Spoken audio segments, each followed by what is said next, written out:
She's dying and you can't fix it, the 7-year-old told the mafia boss with the kind of certainty that stops bullets mid-flight. And Hale Brennan, a man who'd ordered executions over breakfast, felt something crack in his chest for the first time since his wife and unborn son burned alive 15 years ago. Willow had whispered, "It's Mommy's last Christmas," to Santa, collapsed from starvation on 49th Street, and somehow became the only thing that mattered more than his empire. What this starving child didn't know was that the dangerous man carrying her to warmth had just made an unbreakable vow. And when her deadbeat biological father came to claim her for money, Hale would show him exactly what happened to men who threatened his family. The Rockefeller Center Christmas tree towered 70 feet above the crowded plaza, each of its 50,000 lights a small promise against the December darkness. Fake snow machines added theater to the real flakes already falling, while speakers hidden in the decorated barriers played carols that competed with street vendors and tourist laughter. Willow Brennan stood in line clutching a crumpled dollar bill, her only dollar, saved from 3 weeks of collecting returnable bottles from park trash cans.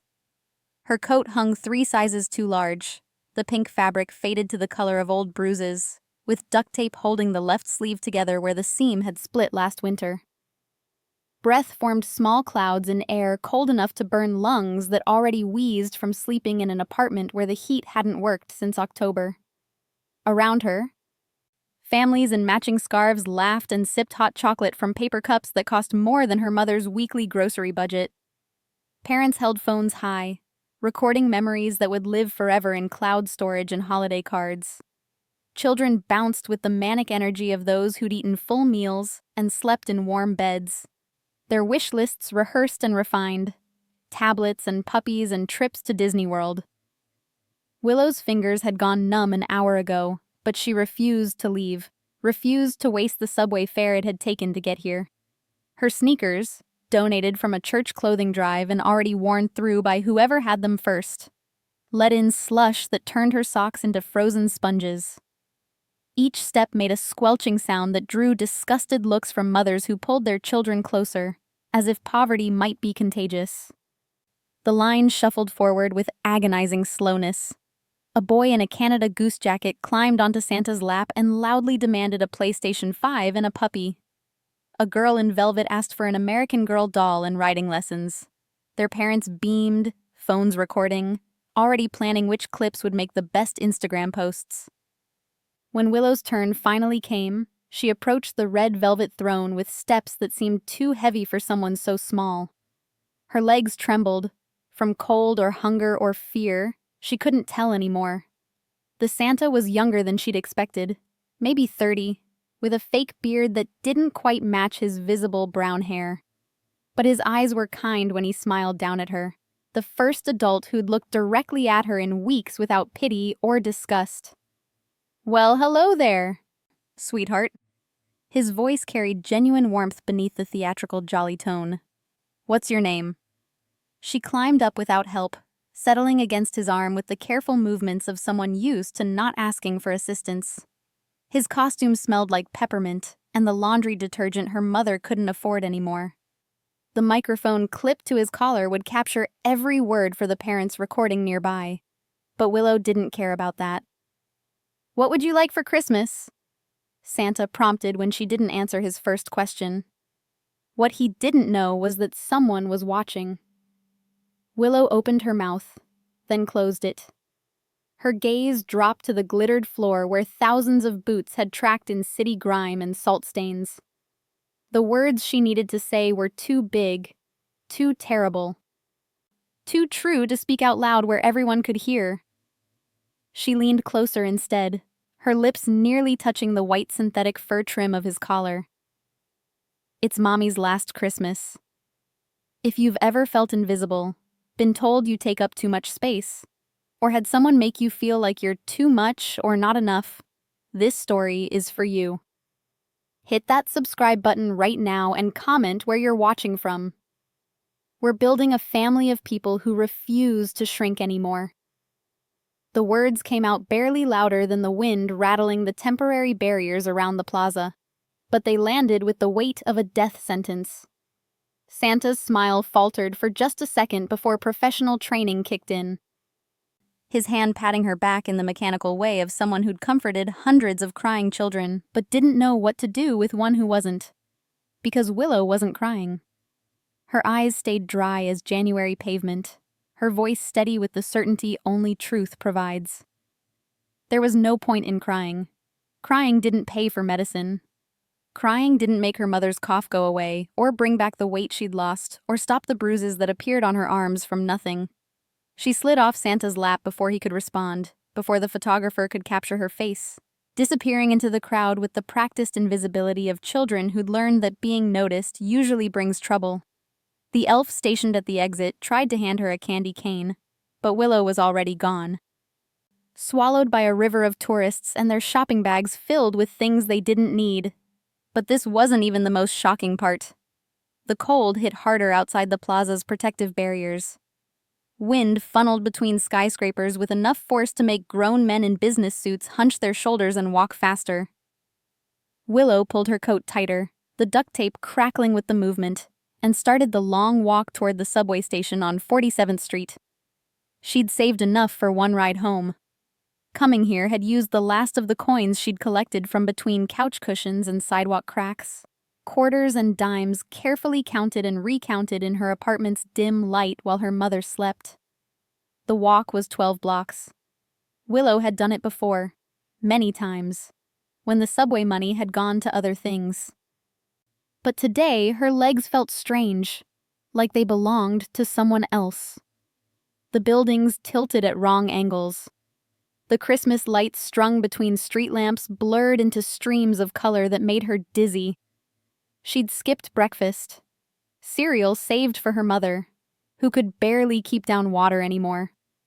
She'd skipped lunch too, though her stomach had cramped so badly during the subway ride that she'd had to sit on the train floor, ignoring the stairs, until the pain passed. One wrong move, and everything would fall apart. Halfway across the intersection at 49th Street, her vision began to tunnel. Edges going dark like someone was slowly closing curtains from the outside in. The street sounds, car horns, conversations, the jingle of Salvation Army bells, became muffled, distant, like she was hearing them underwater. The pavement tilted, became liquid, rushed up to meet her with the inevitability of gravity. Willow's knees hit first, then her palms, the impact sending jolts through bones that felt too light, too brittle, like bird bones that might snap under pressure they weren't designed to bear. Someone screamed, high and piercing, but the sound seemed to come from very far away. Her cheek pressed against concrete still warm from the afternoon sun, and she thought that was strange, that the ground could be warm when everything else was so cold. The last thing she registered before darkness took her completely was the smell. Roasted chestnuts from a nearby vendor mixed with car exhaust and the salt they used on winter streets. Then nothing. That moment, everything in the room changed. Hale Brennan stood 20 feet away, his charcoal overcoat catching snowflakes that melted instantly against the wool's expensive weave. He'd been leaving a meeting at the Rockefeller offices, a legitimate business front that laundered money from 3 states. His mind occupied with spreadsheets and territory disputes, and the low-level dealer who'd been skimming product. Then the child's whisper to Santa had cut through the plaza noise with surgical precision. "It's Mommy's last Christmas." 5 words, spoken by a little girl in a coat held together with duct tape. 5 words that had stopped him in his tracks like a bullet he hadn't seen coming. His security detail flanked him at a respectful distance. Marcus on his left, Chen on his right. Their eyes constantly scanning the crowd for threats that never materialized because everyone could sense what Hale was. Even if they couldn't articulate it. People moved out of his path without conscious thought, some primal instinct recognizing predator even wrapped in tailored Italian wool and a cashmere scarf. He couldn't explain why, but danger was closing in. The scar running from his left temple to his jaw caught the Christmas lights, turning the ridge tissue into something that belonged more to battlefields than holiday celebrations. He'd gotten it 15 years ago, the same night his wife and unborn son had died in the car bomb meant for him. The same night he'd stopped believing in God, or coincidence, or anything that couldn't be controlled through money or violence. But he'd heard the girl's words, heard the finality in that small voice. No begging, no tears, just the flat acceptance of someone twice her age who'd already learned that the world didn't care about fair. And something long dormant had shifted in his chest. Like ice cracking. Like the first thaw after a winter so long you'd forgotten what warmth felt like. He'd almost kept walking, almost let it go, almost convinced himself it wasn't his problem, wasn't his responsibility, wasn't anything to do with the empire he'd built from blood and strategy and the ashes of everyone who'd underestimated him. Then the girl collapsed. Just crumpled in the middle of 49th Street like a puppet with cut strings, her two large coats spreading around her like wings that had failed their purpose. From here on, the rules of the game changed. Around her, the crowd formed a loose circle. But instead of helping, they pulled out phones. Filming, recording. Capturing tragedy for social media, their faces lit by screens as they documented a child's suffering for likes and shares, and the brief dopamine hit of going viral. Oh my God, someone help her! Is she okay? Should we call 911? Questions without action. Concern without commitment. Hale moved before his rational mind could intervene, his legs carrying him forward with the same certainty that had made him millions, and left a trail of bodies in his wake. He reached her in 5 strides, dropped to one knee beside her small form with a grace that belied his size, his movements careful, controlled, like he was approaching something that might shatter if handled wrong. His hand went to her neck, fingers finding a pulse that fluttered weak as a moth's wing mane. Her skin was cold enough to frighten him in ways that guns and knives and men with murderous intent never had. Up close, she looked even younger than he'd thought. 7, maybe. 8 at most. Her face was too thin, cheekbones sharp beneath skin that looked almost translucent in the Christmas lights. Dark circles under her eyes spoke of nights without sleep. Chapped lips suggested days without proper food. Call an ambulance, someone in the crowd suggested. But no one moved to actually do it. Hale ignored them all. He wasn't just fighting for himself. He was fighting for family. He was already lifting Willow into his arms, cradling her against his chest where his heartbeat was steady and strong, her head lolling against his shoulder. The coat that had seemed large on her standing frame now looked enormous, hanging off her like borrowed armor that had failed its single purpose, keeping her alive long enough to tell Santa the truth. He could feel her ribs through the thin fabric, count them like piano keys that would play only minor chords. Her body weight was nothing, 50 pounds at most, when she should have been double that. Starvation wrapped in duct tape and broken promises. His driver materialized from the crowd, the black Mercedes already pulling to the curb with the efficiency of men who anticipated their boss's needs before they were spoken. But Hale shook his head. His eyes scanned the plaza until they landed on a coffee shop with steamed windows and the promise of immediate warmth. 20 feet away. Closer than the car. Closer than any hospital. The girl needed heat more than she needed anything else right now. He carried Willow toward it, his overcoat falling open to shelter her better, one arm supporting her weight like she was something precious he'd found in rubble. Like she was something worth saving, even though logic and experience and the survival instincts that had kept him alive this long all screamed that getting involved was suicide. The shop door chimed as he entered. Conversation died instantly. Every head turned. Every pair of eyes landed on him. On the man in the expensive coat with the scar that told stories no one wanted to hear, carrying an unconscious child like she was the only thing in the world that mattered. The barista, a college-aged kid with a nose ring and progressive pins on his apron, went pale. "Clear a table," Hale said, his voice carrying the quiet authority of someone who'd never had to repeat himself. Now. And bring warm water. Not hot. Warm. And blankets if you have them. People scrambled to comply, chairs scraping, cups abandoned. The survival instinct that made prey recognize predator now working in Willow's favor. Hale laid her down gently on the cleared table, his hand cradling her head until it rested safely on the wood. Her breathing was shallow but steady. Her skin was starting to regain some color in the shop's warmth. He pulled off his overcoat and laid it over her like a blanket worth more than most people's monthly rent. Then Hale Brennan, the man who'd ordered executions over breakfast and negotiated territories over lunch, did something he hadn't done in 15 years. He prayed to a god he didn't believe in that this little girl would open her eyes. Because 5 words whispered to Santa had just changed everything. This choice would define the rest of his life.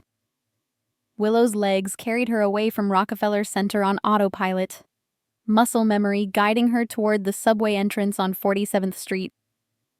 The dollar bill was still clutched in her hand, damp now from sweat her body couldn't afford to produce. 12 blocks. She'd walked farther before. Last month she'd walked from the Upper East Side food bank all the way home when the subway fare had gone to her mother's cough medicine. The festive chaos of Midtown Manhattan swirled around her like a carousel spinning too fast. Salvation Army bells clanged with mechanical cheer. Street vendors hawked roasted chestnuts and hot pretzels, the smell making her empty stomach cramp so badly she had to stop and lean against a building until the pain passed. A woman in a fur coat nearly knocked her over. Didn't even look back. Too busy shouting into her phone about catering numbers and seating arrangements. Willow pressed forward, one foot in front of the other. The wet socks squelched with each step, and she could no longer feel her toes. That was probably bad. Her mother had warned her about frostbite once, back when her mother still had the energy to warn her about things. The buildings seemed taller than they had an hour ago, the sky darker. Or maybe that was just her vision doing strange things, tunneling at the edges like looking through a paper towel tube that someone kept making smaller. Something didn't add up, and the truth was darker than he expected. She'd eaten last on Tuesday. Really eaten. A school lunch of chicken nuggets and green beans that she'd forced herself to finish even though all she'd wanted was to save it. Wrap it in napkins, bring it home. But the lunch monitor watched too carefully, and Willow had learned that drawing attention at school led to questions. Questions led to social workers. Social workers led to being taken away from her mother, who needed her, who had no one else. So she'd eaten the school lunch and told herself it was fine, that her mother needed the food at home more, that 7-year-olds could skip a few meals without consequence. Her body disagreed. The cramping had started during 4th period yesterday. By dismissal, she'd felt lightheaded. This morning, she'd woken up shaking, her hands trembling so badly she couldn't tie her shoes. She'd worn her boots instead, the ones with holes in the soles, because the laces didn't matter. 51st Street, then 50th. Each block stretched longer than the last. The distance between streetlights expanding like taffy pulled too thin. A family walked past, the father carrying a little girl on his shoulders, both of them laughing. The girl was maybe 5, wearing a puffy pink coat that looked new, warm, expensive. She was eating a pretzel bigger than her head, crumbs falling into her father's hair while he pretended to be annoyed. Willow looked away. 49th Street. The light changed. She stepped off the curb. Her left foot landed wrong, ankle rolling, but she caught herself. Kept walking. The cars honked, impatient with pedestrians who didn't move fast enough for the city's relentless pace. Halfway across the intersection, the world tilted. Not dramatically, not all at once, just a subtle shift, like the earth had decided horizontal and vertical were negotiable concepts. The Christmas lights strung between buildings blurred into streams of red and green and gold. Pretty but wrong. Too bright. Too close. Her knees went liquid first. She felt them buckle, felt the disconnect between her brain saying, "Stay up," and her legs saying, "We're done." Her hands shot out instinctively, trying to catch herself, palms hitting frozen asphalt that scraped skin she couldn't feel anymore. Someone screamed, high-pitched, shocked. Willow's cheek pressed against the street, and she thought distantly that it was warmer than she'd expected. The concrete still held afternoon heat, even though the air was cold enough to hurt. That seemed like important information, like something she should remember, though she couldn't think why. The darkness closed in from the edges, curtains drawing shut on a show she hadn't finished watching. Her last conscious thought was of her mother, alone in the apartment, waiting for her to come home. Then the world went away entirely. Above her, phones came out. A dozen of them, maybe more, held by strangers who'd learned to document first and help second. The screens glowed in the dusk, recording a child's collapse like it was content to be consumed, shared, forgotten by morning. But what he discovered next changed everything. Chapter 2. Hale had been 15 feet behind her when she fell. He'd watched her leave the plaza, recognized the particular determination in her gait, the walk of someone for whom stopping wasn't an option. He'd meant to let her go, had almost convinced himself that whatever happened next wasn't his problem, wasn't his responsibility, wasn't anything to do with the carefully constructed walls that kept him functional. Then she'd collapsed in the middle of 49th Street, and those walls had disintegrated like they were made of ash instead of concrete and steel. His security detail moved to intercept him, Marcus reaching out, Chen stepping forward, but Hale was already in motion. His legs carried him forward with the same lethal efficiency that had made him millions and left rivals bleeding in alleys. But this time, the target wasn't a threat to be eliminated. It was a child who weighed nothing, lying in the street while tourists filmed her suffering. "Boss," Marcus started. "Stay back," Hale said, his voice carrying the quiet authority that made trained killers step aside. In that moment, the entire balance of power flipped. He reached her in 5 strides. His Italian leather shoes silent on asphalt, still damp from earlier snowmelt. The crowd had formed a loose circle around her, that peculiar human instinct to witness tragedy without participating in it. Their phones were out, screens glowing, documenting a little girl's collapse for whatever algorithm would boost it to virality. Hale dropped to one knee beside her, his movements precise despite the urgency screaming through his nervous system. His hand went to her neck, fingers finding the carotid artery, searching for the pulse that would tell him whether he was saving a life or witnessing a death. There. Faint. Too fast. But present. Relief hit him like a physical blow. Up close, she looked even more fragile than she had standing in line.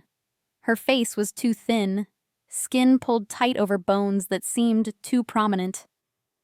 Dark circles under closed eyes spoke of exhaustion beyond her years. Her lips had a faint blue tinge that made something cold settle in his chest. Hypothermia, probably, combined with malnutrition and whatever else poverty did to small bodies. The coat held together with duct tape, the shoes with holes, the socks soaked through with slush. It's Mommy's last Christmas. 5 words. 5 fucking words from a 7-year-old who'd learned that truth doesn't come with happy endings. "Call an ambulance," someone in the crowd said, but no one moved to actually do it. Too busy recording. Too busy being witnesses instead of participants. Hale ignored them all. For the first time, he wasn't in control. He slipped one arm under her shoulders, the other under her knees, and lifted her in a single smooth motion. She weighed nothing. Less than nothing. 50 pounds at most when she should have been 70. Her head lolled against his shoulder, and he adjusted his grip carefully, cradling her like she was made of glass and second chances. The coat that had looked too large standing now seemed enormous, hanging off her frame like borrowed armor that had failed its only purpose. He could feel her ribs through the thin fabric. Count them. each one a testament to meals skipped and calories saved for someone else. His overcoat fell open automatically, instinct making him shelter her better against his chest where his heart beat steady and strong. The contrast struck him, his heartbeat solid and reliable, while hers fluttered weak as a dying moth. Marcus appeared at his elbow, phone already out. Hospital? No. The word came out harder than intended. Hospitals meant questions. Questions meant social services.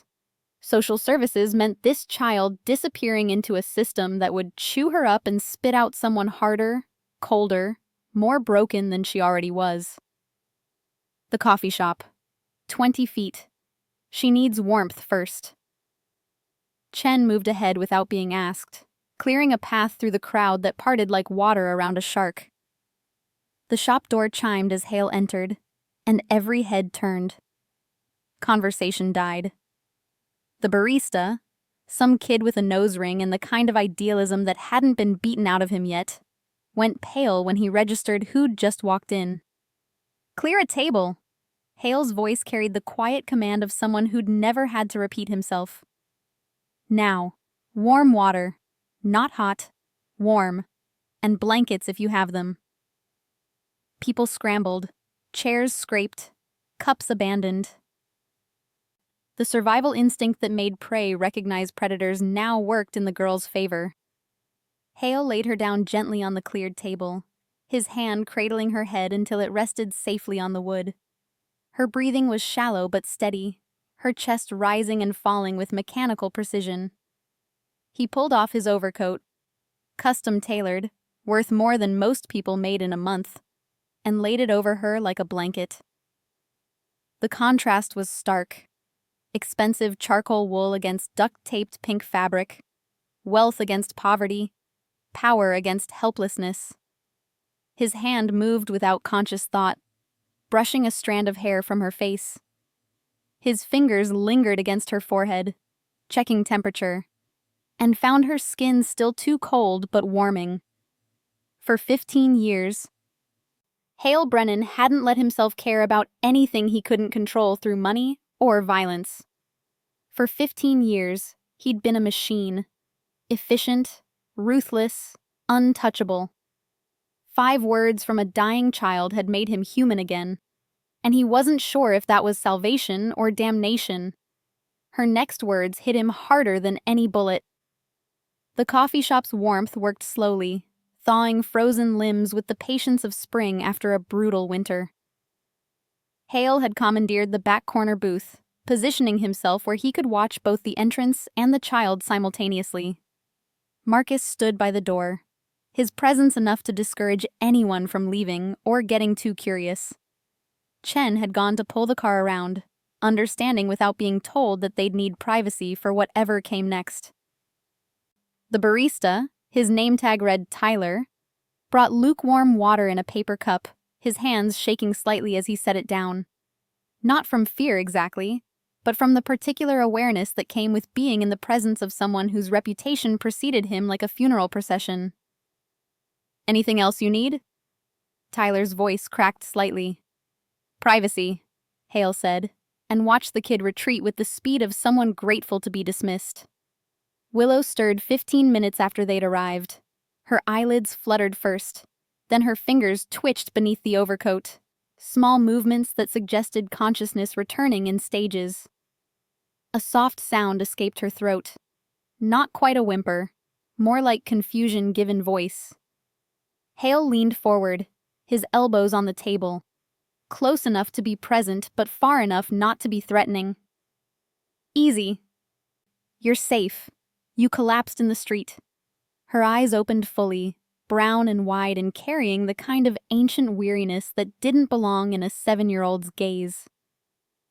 For a moment, she just stared at him, taking inventory.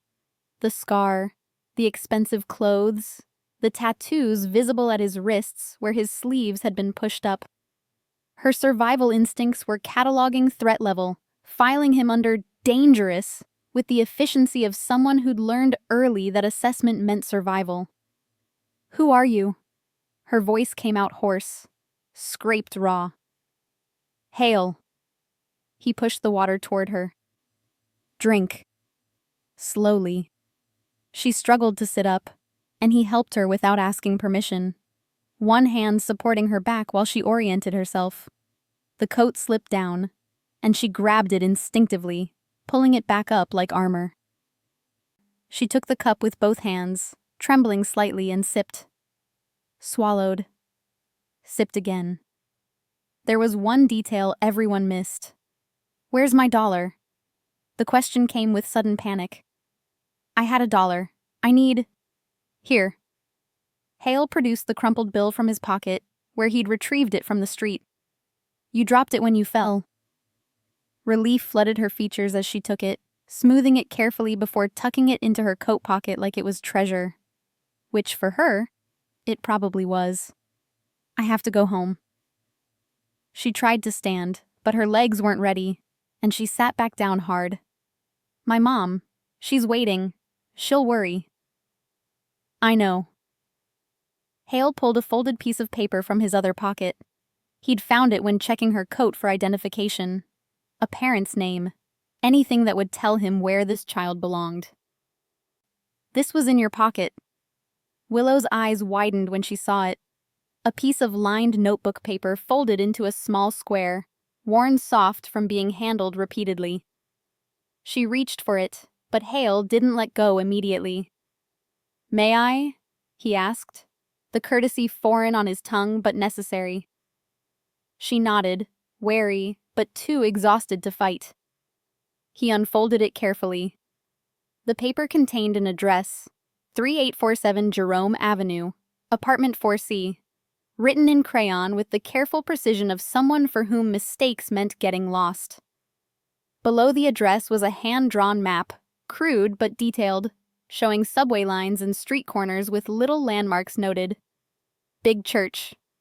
Store with blue sign. Broken streetlight. A child's navigation system for a city that didn't care if she found her way home. Hale's jaw tightened as he studied it, committing every detail to memory. The Bronx. A neighborhood he knew well, though not for any legitimate reason. Buildings where heat was optional and hot water was luxury. Where landlords collected rent but not responsibility. You drew this? He asked. Mom helped. Willow's voice was small. Before she got too sick. In case I needed to find my way. Find your way from where? Anywhere. She said it like it was obvious, like 7-year-olds regularly needed escape routes from every corner of the city. Hale refolded the paper and handed it back to her. She took it, tucked it away with the dollar bill, her coat pocket apparently serving as a bank vault for her most precious possessions. You heard me. It wasn't a question.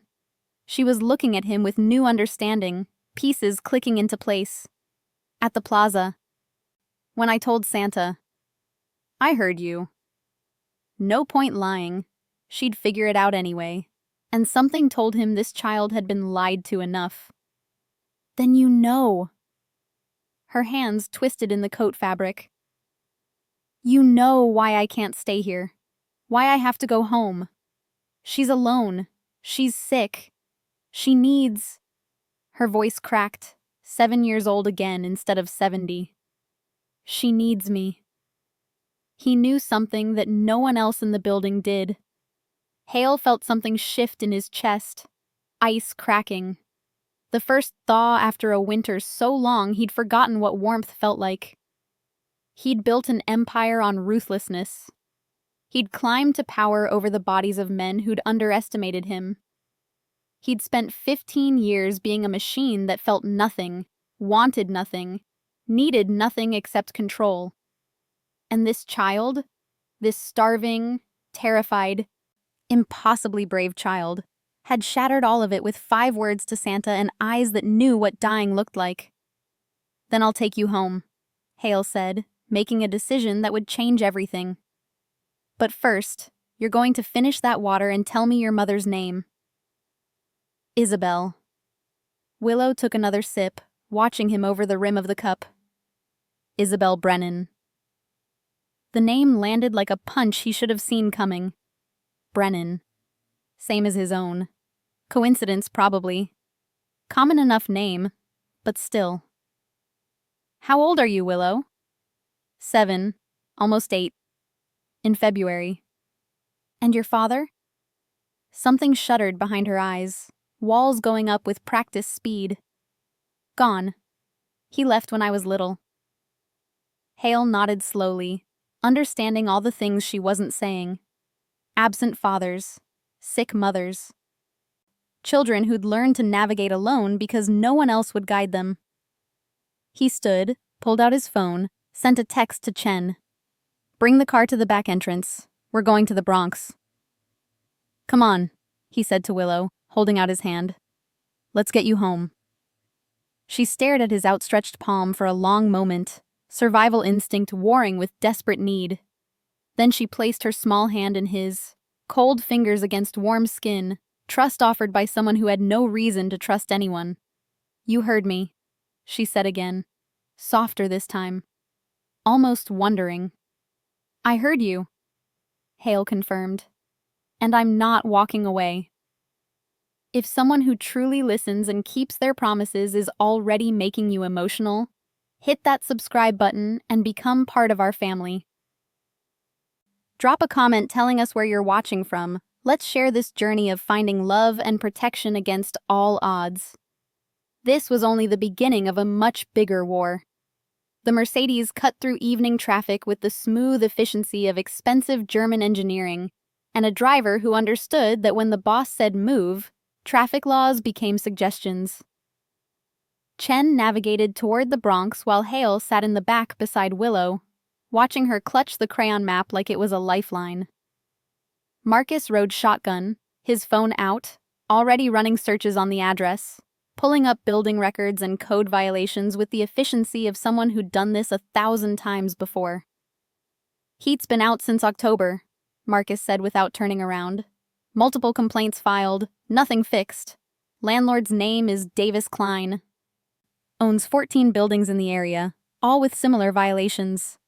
Hale filed the name away under problems to be addressed and returned his attention to Willow, who was watching the city slide past the window with the fixed concentration of someone memorizing an escape route. How long has your mother been sick? He kept his voice neutral, conversational, the tone he used when extracting information from people who didn't want to give it. Since summer. Willow's breath fogged the glass. Maybe before. But she started coughing in June. Then she couldn't eat. Then she got skinny like me. Has she seen a doctor? The free clinic, once. They gave her medicine, but it didn't help. She turned to look at him, those ancient eyes too knowing. You can't fix this. She's dying. The doctor told her. 6 months, maybe. That was in September. September to December. 3 months already gone from a 6-month sentence. Half the time elapsed. Christmas approaching like a deadline that couldn't be negotiated. It's Mommy's last Christmas. But the real question was, who planned it? The buildings got progressively shabbier as they crossed into the Bronx, brick facades crumbling, windows cracked or boarded up, graffiti marking territories and grudges. Chen pulled up in front of 3847 Jerome Avenue, a 5-story walk-up that looked like it was held together by rust and broken promises. Half the streetlights were out. The ones that worked flickered with dying bulbs no one would replace. 4th floor, Willow said unnecessarily, already reaching for the door handle. Wait. Hale's hand on her shoulder stopped her. Let me go first. Why? Because I need to see. He didn't elaborate, and she didn't ask. Some understanding passed between them, an acknowledgement that he was evaluating, assessing, determining whether intervention was possible or if he was walking into a tragedy already written. The building's front door hung crooked on its hinges, the lock broken. The hallway smelled like mold and urine and cooking grease that had soaked into walls over decades. No heat. Hale could see his breath. The radiators along the walls were cold and dead, decorative relics from a time when landlords cared about keeping tenants alive through winter. Fourth floor meant stairs. No elevator in a building like this, or if there had been one, it hadn't worked in years. Willow climbed ahead of him, her pace quickening with each flight despite the exhaustion that had dropped her in the street an hour ago. Fear and love were powerful motivators. He should have walked away, but then he saw it. Apartment 4C was at the end of the hall. The door was thin, hollow core, with a lock that wouldn't stop a determined teenager. Willow produced a key from her coat pocket, another treasure alongside the dollar and the map, and unlocked it. "Mom!" Her voice carried hope and terror in equal measure. "I'm home. I'm okay. Don't worry." The apartment was a single room with a bathroom alcove. No separate bedroom, no kitchen, just a hot plate and mini fridge in the corner. The windows were covered with plastic sheeting, a futile attempt to keep out cold that came through walls never properly insulated. The temperature inside was maybe 5 degrees warmer than outside. Barely enough to matter. Isabel Brennan lay on a mattress on the floor, covered in every blanket they owned, at least 4, maybe 5, and still shivering. She was thin in a way that spoke of illness rather than diet, her body consuming itself because food couldn't keep up with whatever disease was eating her from the inside. Her face was gaunt, skin stretched tight over bones, but her eyes, when they opened at Willow's voice, held fierce love. "Baby." Her voice was barely a whisper. "You're back. I was worried." "I'm okay, Mom. I went to see Santa like we talked about." Willow rushed to the mattress, burrowing under the blankets beside her mother, sharing body heat. "I told him, just like you said." Isabel's eyes shifted, registering Hale's presence in the doorway for the first time. She tensed, what little strength she had going into protection mode, one arm moving to shield Willow. He helped me."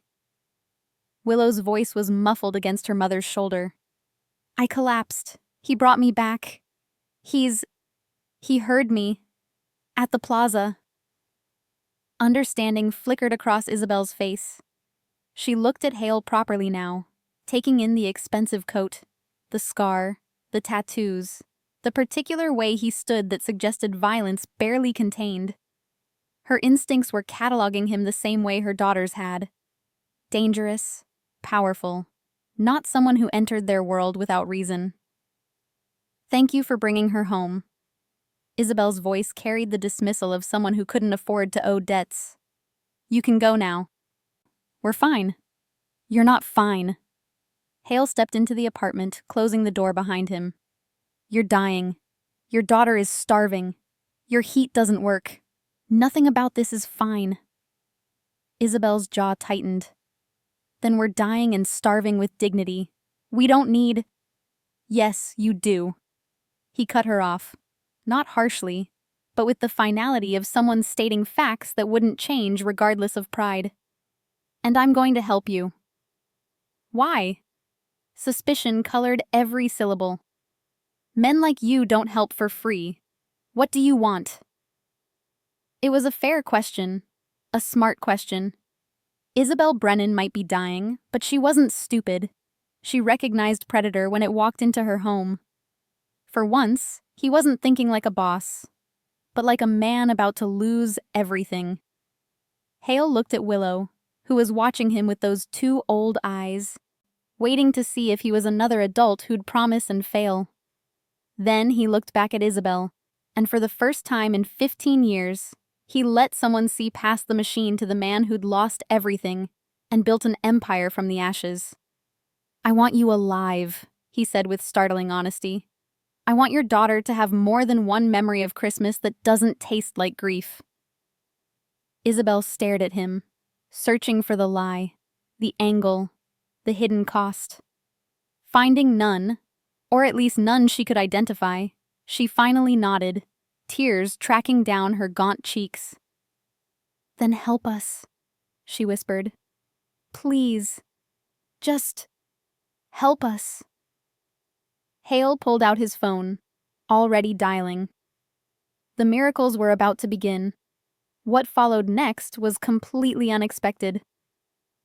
Chapter 5. Hale made 5 calls standing in that freezing apartment, his voice dropping to the tone that made people remember who they were talking to and what happened when they said no. The first call went to Davis Klein, the landlord whose violations Marcus had pulled up in the car. It rang 4 times before a groggy voice answered, irritated at being disturbed at. Hale checked his watch. 8 p.m. Mr. Klein, my name is Hale Brennan. I'm standing in one of your properties on Jerome Avenue. The heat hasn't worked since October. Who? Look, I don't know who you think you are, but complaints go through the office. I'm not complaining. Hale interrupted, his voice dropping to something colder than the air in the apartment. I'm informing you that you have 2 hours to get someone here to fix the heat. 2 hours. If I'm still cold at 10 p.m., I'm going to be very disappointed. And when I'm disappointed, Mr. Klein, people tend to lose things. Property, investments, kneecaps. Do we understand each other? Silence on the other end. Then, who the fuck? You have 1 hour and 59 minutes now.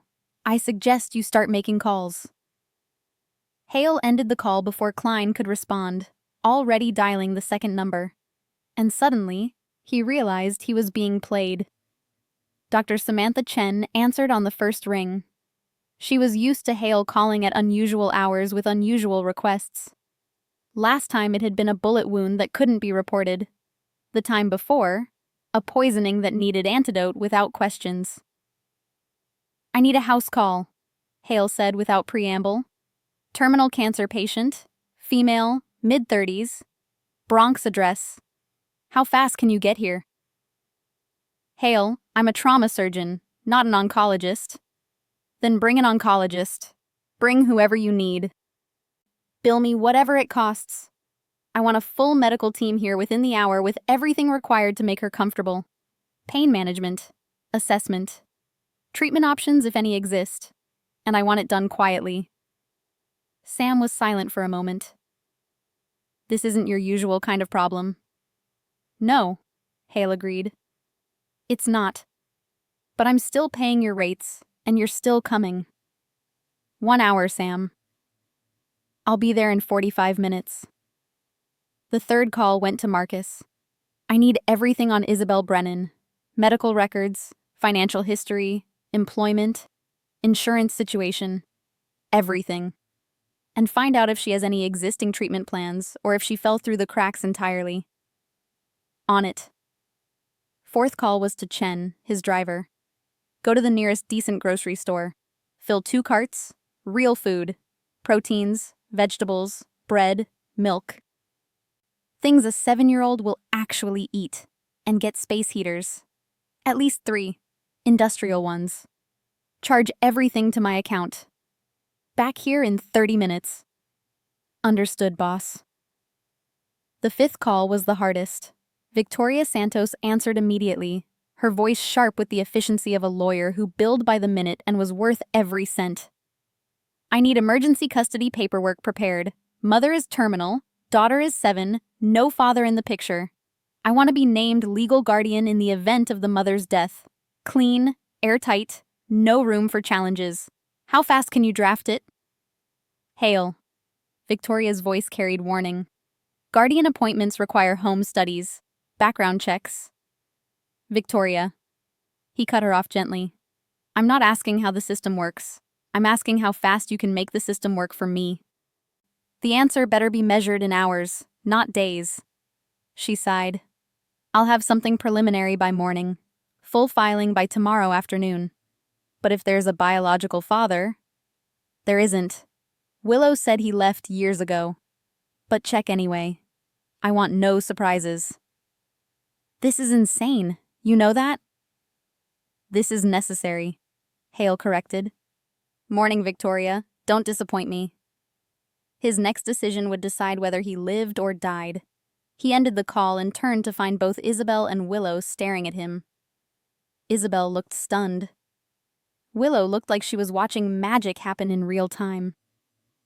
What did you just do? Isabel's voice was hoarse. Fix some problems. Hale pocketed his phone. Heat will be on within 2 hours. Medical team will be here within 45 minutes. Food and heaters arriving in 30. Lawyers are drafting guardianship papers so Willow has someone when, you can't be there anymore. I can't pay for any of this. Isabel's voice broke. I can't. I'm not asking you to pay. Hale moved closer, kneeling beside the mattress so he was at eye level. I'm asking you to let me help. No strings, no debt. Just let me do this. Why? Isabel asked again, tears streaming now. Why do you care? Hale looked at Willow, who was watching him with those ancient eyes, waiting for the truth she'd probably never gotten from any adult in her life. Because 15 years ago, I lost everything that mattered to me, he said quietly. My wife, my unborn son, killed in a bomb meant for me. I've spent every day since then being empty, going through motions, building an empire I don't care about to distract from a life I didn't want to live. And then your daughter whispered 5 words to Santa, and I remembered what it felt like to actually feel something. He paused, choosing his next words carefully. I can't bring back what I lost, but maybe I can save what you're about to lose. Maybe that's worth something. Isabel reached out with a shaking hand, placing it over his. Thank you, she whispered. Thank you. 28 minutes later, Chen returned with groceries and industrial heaters. 42 minutes later, Dr. Samantha Chen arrived with an oncologist named Dr. Richard Park and 2 nurses carrying enough medical equipment to stock a small clinic. 1 hour and 53 minutes after Hale's call, a furnace repair crew showed up, looking terrified and confused, carrying tools and replacement parts. And at exactly 10:12 p.m., warmth began flooding through the ancient radiators for the first time since October. Willow stood in the center of the apartment, feeling heat on her skin, watching doctors examine her mother, surrounded by grocery bags full of food she didn't have to ration. She looked at Hale, who was leaning against the wall, arms crossed, watching his carefully orchestrated miracles unfold. You're real, she said wonderingly. You're actually real. Hale smiled, a small, genuine thing that felt foreign on his scarred face. So are you, kid. So are you. This single decision gave him the upper hand again. Dr. Park's prognosis came on Christmas Eve, delivered in the hallway outside the private room where they'd moved Isabel 3 days earlier. Hale had arranged for her transfer to Mount Sinai's concierge wing, the floor where celebrities and politicians went when they needed privacy and unlimited resources. The room had windows overlooking the city, soft lighting, and equipment that whispered instead of beeped. The cancer is aggressive, Park said, his voice carrying the careful neutrality of someone who delivered death sentences for a living. Stage 4 pancreatic adenocarcinoma with metastasis to the liver and lungs. Even with aggressive treatment, we're looking at weeks, maybe a month. Without treatment, days. What about pain management? Hale's voice was steady, but his hands had curled into fists at his sides. We can keep her comfortable. That's not the issue. Park glanced toward the closed door. The issue is that she's been refusing treatment since diagnosis. Says she'd rather have quality time with her daughter than spend her last weeks nauseous and miserable from chemo that won't work anyway. She's not wrong. Sam had joined them, still wearing scrubs from a surgery that had run long. Pancreatic cancer at this stage doesn't respond to treatment. We'd be buying her days while stealing the quality of the time she has left. Hale nodded slowly, understanding but hating it. How long? 48 hours. Maybe 72. Park's expression was grim. I'm sorry. There's nothing we can do except make sure she doesn't suffer. He didn't realize this moment would come back to haunt him. Inside the room, Willow sat in a chair beside her mother's bed, holding Isabel's hand with both of hers. She'd barely left that spot since they'd moved here, sleeping in the chair, eating meals beside her mother, reading to her from books Hale had brought from the hospital library. Isabel's decline had been rapid. 3 days ago, she'd been weak but conscious, able to sit up, to have conversations that lasted more than a few minutes. Now she drifted in and out, her moments of lucidity growing shorter, the pain medication making her drowsy even as it kept the worst of the suffering at bay. "Baby." Isabel's voice was barely a whisper. "Come closer." Willow moved from the chair to the bed, carefully settling beside her mother in the space the nurses had left. Isabel's arm came around her, the gesture weak but determined. "I need you to listen to me." Isabel's eyes were clearer than they'd been all day, some final burst of clarity before the end. "I need you to understand something." "Mom, don't." "Hush." "Let me talk." Isabel's fingers brushed Willow's cheek. "I'm sorry I couldn't give you more. I'm sorry you had to take care of me instead of the other way around. I'm sorry you had to be so brave when you should have been allowed to just be a little girl. It's okay. It's not okay, but it's what we had, and I need you to know that every single day with you was worth it." Tears tracked down Isabel's face. "You're the best thing I ever did, the only thing I got right, and I need you to promise me something. Anything. Promise me you'll let Hale help you. Promise me you won't run away or push him out or decide you have to do everything alone. Promise me you'll let yourself be a kid again." Willow nodded, unable to speak. Isabel's gaze shifted to the doorway, where Hale had entered silently, giving them privacy but unable to stay away. "Come here." Hale approached the bed, his usual confidence faltering in the face of this particular battle he couldn't win with money or violence. "Closer." Isabel's voice carried surprising command for someone so weak. He sat on the edge of the bed, and Isabel's hand shot out with unexpected strength, grabbing his wrist. "Take care of her." It wasn't a request. It was an order, delivered with the ferocity of a dying mother who needed to know her child would survive.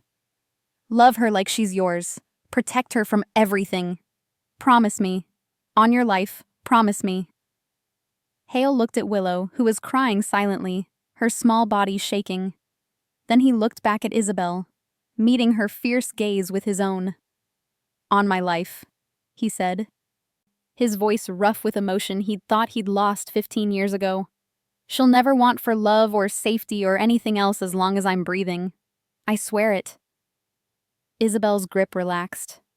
"Good. That's good." Her eyes closed, and for a moment Hale thought she'd just drifted off again. But then she took a breath that rattled, held it, released it slowly. The next breath didn't come. The monitors flatlined with a sound that would haunt Hale's dreams for years. Willow made a sound. Not a scream, not a sob. Something beyond both. She pressed closer to her mother, as if proximity could pull her back, could reverse what had just happened. Mom, please, no, please." Hale pulled Willow into his arms as nurses rushed in, as Dr. Park performed the formalities of calling time of death, as the machines were silenced one by one. He held her while she screamed and cried and broke apart in ways he understood too well. "I've got you," he whispered into her hair. "I've got you, and I'm not letting go. I promise. I promise." Outside the windows, the city prepared for Christmas morning. Inside room 847, a little girl learned what grief felt like, held by a dangerous man who'd just become her only family. He didn't want revenge. He needed it. If you're standing with Hale and Willow on this journey from broken to whole, hit subscribe. Comment where you're watching from. Let's show the world that redemption is real and families are built on promises kept. The funeral took place 3 days after Christmas in a small chapel in Queens that specialized in understated services for people without money for grand gestures. Hale had offered to pay for something larger. something befitting the woman who'd raised a child to be brave enough to whisper truth to Santa. But Willow had shaken her head, said her mother wouldn't want a fuss. So they kept it small. Just Willow, Hale, Dr. Chen, Marcus, and Victoria Santos, the lawyer who'd somehow become invested in this case beyond the billable hours. Willow wore a black dress Hale had bought her, the first new clothing she'd owned in years. She stood at the front of the chapel, composed in a way that frightened him, delivering a eulogy she'd written herself in careful printing that had taken her hours. "My mom was the best mom," Willow read, her voice steady. "She was sick, but she never let me feel bad about it. She said her job was to love me, and being sick didn't stop her from doing her job. She taught me to be brave and to tell the truth and to believe that good things could still happen even when everything seems bad. She was right. Hale happened. And I think she knew he would. I think she knew I'd be okay." She folded the paper carefully and returned to sit beside Hale, who put his arm around her shoulders and felt her finally lean into him, accepting comfort she'd refused since Isabel died. The service ended. They buried Isabel in a cemetery with a view of the city she'd loved, even when it had been cruel to her. Hale arranged for a headstone, simple granite with her name and dates and the words, "Beloved Mother, forever brave." Back at the penthouse that evening, Willow sat in the oversized leather chair by the window, staring out at the city lights. She hadn't cried since the funeral, hadn't spoken much either. Just existed in the careful stillness of someone afraid that moving would make them shatter. Hale was in his office reviewing contracts when Marcus knocked, his expression grim. "We've got a problem." "Talk." "Troy Wells, Willow's biological father, filed for emergency custody this morning. Claims he's been searching for his daughter, only just learned about Isabel's death, wants to exercise his parental rights." But there was one thing he didn't know about his closest ally. Hale's hands stilled on the contract he'd been reading. Parental rights he abandoned 7 years ago? Apparently, abandonment becomes temporary when there's money involved. Marcus pulled up a file on his phone. Wells has a record: possession with intent, assault, DUI. Lost his license 3 years ago. Currently living in a motel in Newark, unemployed. This isn't about Willow. It's about whatever settlement he thinks he can extort. When's the hearing? January 3rd. Judge Morrison presiding. Hale smiled, and it wasn't a pleasant expression. "Morrison owes me favors, plural. But we're not going to need them. We're going to destroy Wells with facts." "Boss, I want everything," Hale interrupted. "Every arrest, every unpaid debt, every documented instance of him being the piece of shit who walked out on a pregnant woman. I want witnesses who'll testify he's never so much as asked about his daughter. I want social workers ready to explain exactly what happens to children placed with unstable addicts. I want a case so airtight that Morrison has no choice but to rule in our favor. I'll get it done. 3 days, Marcus. We have 3 days to save that little girl from a man who sees her as a payday." After Marcus left, Hale found Willow still in the chair by the window. He sat down across from her, choosing his words carefully. "Willow, I need to tell you something, and I need you to be honest with me." She turned to look at him, waiting. "Your biological father filed for custody. He wants to take you away from here." Something flickered in her eyes. Not fear exactly, but recognition. "Troy. You remember him?" "No, but Mom talked about him sometimes. Said he left before I was born. Said he chose drugs over us." She paused. "Is he going to win?" "Not if I can help it. But I need to know, did your mother ever talk about him in detail? Anything that would help me prove he shouldn't get anywhere near you?" Willow was quiet for a long moment, her fingers twisting in the fabric of her dress. Then, "Mom said he hit her when she was pregnant.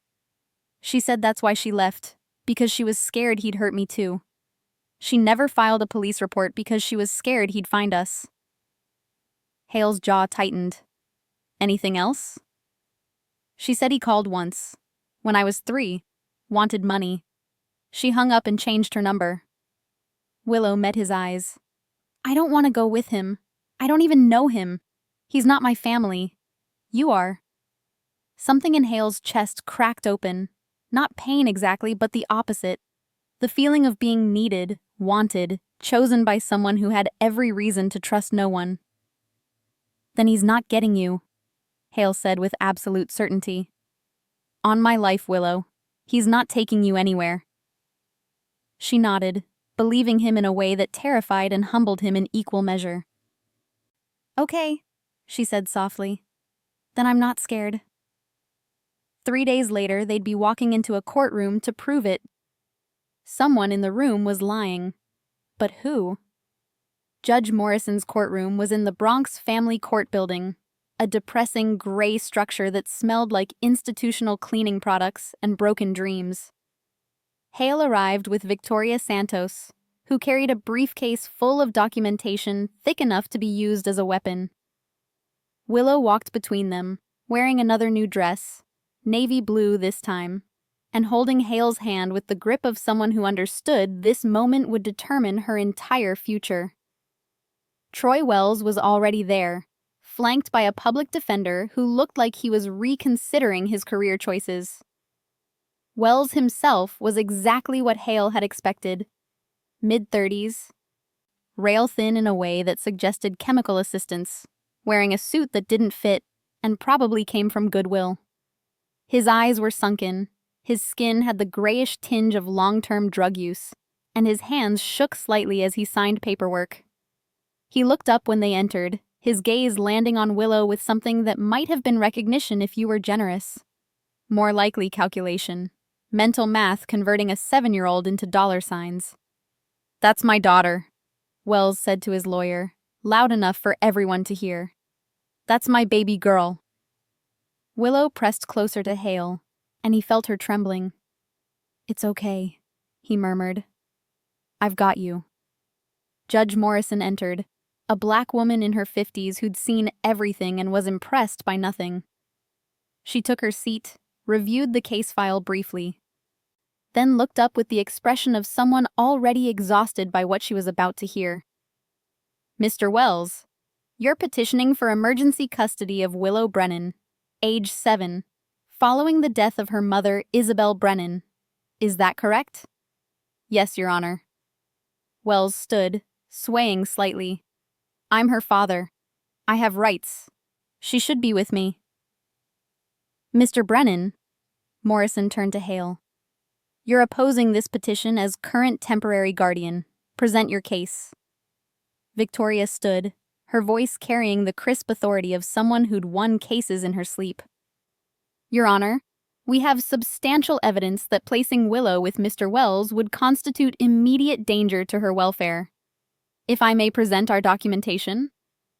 Morrison nodded, but he had no idea a bigger force was controlling everything. What followed was a systematic destruction of Troy Wells's case so thorough, it was almost surgical. Victoria presented arrest records, 5 for drug possession, 2 for assault, 1 for domestic violence against Isabel 7 years prior that had been filed by a neighbor but never prosecuted because Isabel had fled instead. She presented financial records showing Wells was unemployed, living in a motel, with outstanding debts of over $40,000. She presented testimony from 3 social workers stating that placing a child with an unstable parent with substance abuse issues historically resulted in neglect, abuse, or both. She presented medical records from Isabel's file, records Hale had obtained through channels Victoria probably didn't want to know about, documenting injuries consistent with domestic violence during her pregnancy. And finally, she called Willow to testify. Willow walked to the witness stand, was sworn in, and sat down with the composed stillness she'd maintained since her mother's death. Willow, Victoria's voice was gentle. Do you know who Troy Wells is? He's my biological father, but I've never met him. He left before I was born. Do you want to live with him? No. The word came out firm, certain. I want to stay with Hale. Why? Because Hale keeps his promises. Because he saved my mom. Because he saved me. Because when I was scared and alone, he was the one who stopped. He's my family. Troy is just someone who shares my DNA. Wells's lawyer tried to object, but Morrison waved him off. Mr. Wells, the judge said, her voice carrying tired disappointment. Do you have anything to say for yourself? Wells stood, his hands gripping the table. I made mistakes. I know I did. But I'm clean now. I'm trying. And she's my daughter. You can't just give her to some... He gestured at Hale. Some stranger because he's got money. Mr. Brennan isn't a stranger, Morrison said flatly.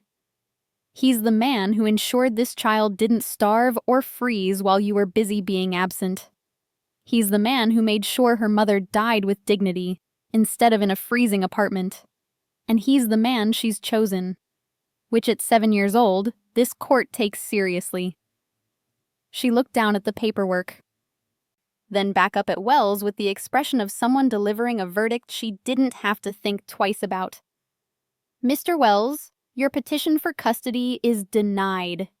Your parental rights are hereby terminated due to abandonment, documented violence, substance abuse, and the child's clear preference. Mr. Brennan, your guardianship is made permanent. This child is legally yours. Take care of her. The gavel came down with a sound like thunder. Willow was off the stand and in Hale's arms before anyone else could move, her composure finally breaking as she cried into his shoulder. Not from grief this time, but relief so profound it hurt. You promised, she sobbed. You promised. And I kept it, Hale murmured into her hair. You're mine now. Legally. Permanently. No one can take you away. Wells made a move toward them. But Marcus materialized from the back of the courtroom, his presence enough to make Wells reconsider. The public defender was already packing his briefcase, clearly done with this case. Victoria approached, a rare smile on her usually serious face. Congratulations! You're officially a father. Hale looked down at Willow, who was still clinging to him like he was the only solid thing in a world that had been liquid for too long. Yeah, he said softly. I guess I am. Everyone thought the deal went smoothly, but they were wrong. The penthouse looked different with a 7-year-old living in it. Hale had hired an interior designer to convert one of the spare bedrooms into a child's room, but when he'd shown it to Willow, she'd taken one look at the pink walls and princess furniture and shaken her head. Can it just be normal? She'd asked. Like bookshelves and a desk and stuff? So they'd redone it. Gray walls, white furniture, shelves for books and a corner for a reading chair. A desk by the window where she could do homework and look out at the city her mother had loved. It was January 5th, a week after the custody hearing, and they were settling into routines that felt foreign to both of them. Hale had never had to think about school schedules or bedtimes, or the fact that children needed more than one meal per day. Willow had never had to adjust to having enough. Enough food, enough warmth, enough space, enough safety. They were navigating unfamiliar territory together. That evening, Hale attempted to make hot chocolate. He'd watched a YouTube video that morning, convinced it couldn't be that complicated. But apparently, it was. The milk boiled over. The cocoa powder clumped. The whipped cream he'd tried to make turned into what could only be described as beige soup. What are you doing? Willow appeared in the kitchen doorway, watching him curse at the stovetop. Failing at a simple task, Hale admitted. I was trying to make hot chocolate. She looked at the disaster on the stove, then at him, and for the first time since Isabel's funeral, she smiled. Actually smiled. You're really bad at this. I'm aware. Mom used to just microwave milk and stir in the powder. That seems significantly easier than whatever I just attempted. Willow moved into the kitchen, pulled out a mug, measured milk, put it in the microwave. 2 minutes later, she had perfectly acceptable hot chocolate. She made a second mug and handed it to him. "Thanks," Hale said, accepting the mug and the small gesture of normal that came with it. They stood in the kitchen drinking hot chocolate while the city sparkled outside the floor-to-ceiling windows. Marcus had brought a Christmas tree that was still up. Hale hadn't known when you were supposed to take them down, and Willow hadn't seemed ready to let go of Christmas yet. "Can we decorate more?" Willow asked suddenly. "Like, the whole apartment? Make it actually feel like someone lives here instead of just exists?" Hale looked around the penthouse, seeing it through her eyes for the first time. She was right. It was sterile, beautiful, but empty. The home of someone who'd been going through motions instead of living. "Yeah," he said. "Yeah, we can do that." They spent the next 2 hours rearranging furniture, hanging artwork. Willow picked from the storage room, adding throw pillows to the leather couch, moving books from Hale's office to the living room so they'd be accessible. Small changes that made the space feel less like a museum and more like a place where people actually lived. At one point, Willow tried to hang a picture and couldn't reach. Hale lifted her easily, holding her steady while she positioned it on the wall. "Left? No, right? Back left? There. Perfect." He set her down and she stepped back to admire their work. Then she looked at him, her expression suddenly serious. "Are you sure you want this?" she asked. "Want me?" "Because you didn't ask for a kid. You just wanted to help my mom. And now you're stuck with me forever." Hale knelt down so they were eye level, taking her small shoulders in his hands. "Willow, listen to me. You are not something I'm stuck with. You're not a burden or an obligation or a promise I regret making. You're the first thing in 15 years that's made me remember what it feels like to actually live instead of just survive. I want this. I want you. And I'm going to spend the rest of my life making sure you never doubt that." Her eyes filled with tears. "Promise?" "On my life," he said, using the same words he'd given her dying mother. "You're my family now. By choice. And that matters more than biology ever could." She threw her arms around his neck, and he held her. This little girl who'd taught him that the strongest foundations weren't built on blood or loyalty, but on choice and commitment, and the courage to love again after loss. "Thank you," she whispered, "for stopping, for hearing me, for keeping your promises." "Thank you," Hale replied, "for letting me." They finished decorating, made actual edible hot chocolate together, and settled on the couch to watch a movie Willow picked. Halfway through, she fell asleep against his shoulder, her breathing steady and peaceful in a way it hadn't been since he'd found her. Hale looked down at her, this child who'd broken through 15 years of emotional ice with 5 words to Santa. His empire still existed. His reputation was still intact. Marcus still ran his operations with ruthless efficiency. But none of that mattered as much as making sure Willow had enough blankets, enough food, enough love to make up for 7 years of not having enough of anything. His purpose had fundamentally shifted. From control to creation. From empire to family. And for the first time since he'd lost everything, Hale Brennan felt like maybe he'd actually found something worth living for. Outside the windows, the city continued its relentless pace. Inside the penthouse, a dangerous man and a brave little girl were building something neither of them had thought they'd ever have again. Home. If you felt something while watching, please subscribe. That's how I know these stories mean something to you, even on your TV. Take a second to join our community of story lovers. Your support keeps this world of emotions alive.